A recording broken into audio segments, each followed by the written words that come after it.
எவ்வளவு தைரியம் தான் என் சக்திக்கு நீ குங்குமம் வைக்க வருவ? நான் இருக்கிற வரைக்கும் உன் நிழல் கூட அவன் மேல பட விட மாட்டேன். சக்தி இப்பவும் என் பொண்டாட்டி தான். ஒரு பேப்பர்ல வந்த தீர்ப்பு எங்களை பிரிச்சிடுமா?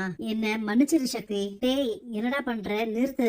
ஏன் வேலு என் கழுத்துல தாலி கட்டின? இந்த தாலி உன் கழுத்துல இல்லாததுனாலதான் கண்டவன் உன்னை சொந்தம் கொண்டாயிட்டு வரான். இனிமேல் யாரும் உன்னை நெருங்க முடியாது. நீ எனக்கானவ. என் கிட்டது உன்னை யாராலையும் பிரிக்க முடியாது. எவ்வளவு தைரியம் தான் என் கண்ணு முன்னாடி என் தங்கச்சிக்கு நீ தாலி கட்டுவேன். உன்னை என்ன பண்றேன்னு பாரு. என்ன விடுங்க. சேரா, உனக்கே இவ்வளவு கோபம்? சக்தியும் வேலுவும் புருஷன் பொண்டாட்டி தானே? வேலு மாப்பிள்ள இப்போ சக்தியோட சேர்ந்து வாழணும்னு ஆசைப்படுறாரு. அதுல உனக்கு என்ன பிரச்சனை? சக்தி, இப்பவே அந்த தாலிய சாமியோட பாதத்துல வச்சுட்டு வா. இத்தனை வருஷம் பிரிஞ்சிருந்தவங்க இனிமேலாச்சும் சேர்ந்து வாழட்டுமே. இந்த மாதிரி அவங்கள பிரிக்காதீங்க. குடும்பமே வேண்டான்னு இவன் தான் போயிட்டான்ல.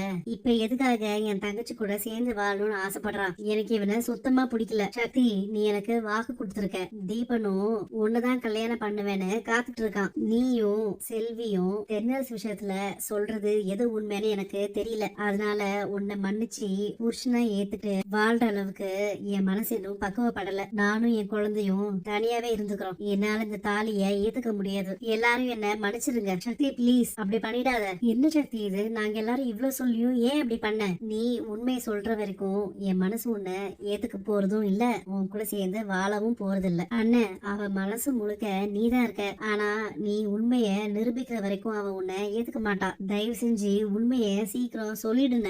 இல்லனா சேரத்தான் தீபனை சக்திக்கு கல்யாணம் பண்ணி வச்சிருவாரு.